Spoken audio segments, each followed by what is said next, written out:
Tonight, we're taking a closer look at the death of 17-year-old Scotty Cockrell, the rising Tuscaloosa County High Senior whose life was taken too soon.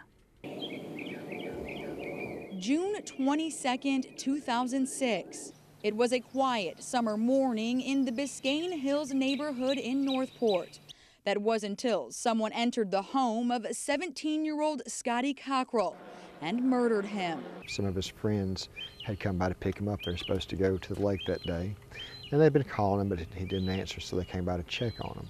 They found the door had been opened up, and so they went inside to check on him, and they found him. Tuscaloosa Metro Homicide Lieutenant Kip Hart responded to the call that day. We discovered that the house had been forcibly entered through the garage, and that Scotty had been shot multiple times in his bedroom.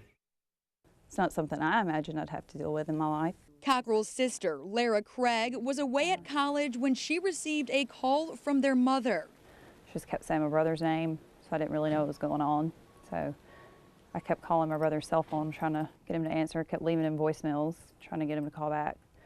So I didn't know anything was wrong until the captain of the homicide department called me. Fast forward 8 years, Craig says it hasn't gotten easier. It completely changes your life and affects so many different aspects.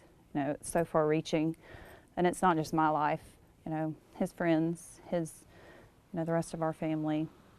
It's just so much more far reaching than even I understand, but dealing with it personally, it's a roller coaster, and it's just one that won't ever stop.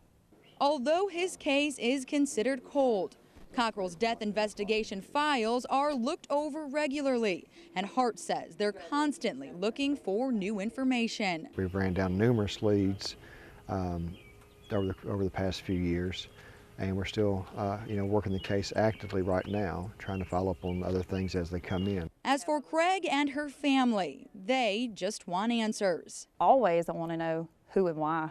Like, those are the two questions that just every family that has to deal with this, that's the questions that they want answered, or who and why.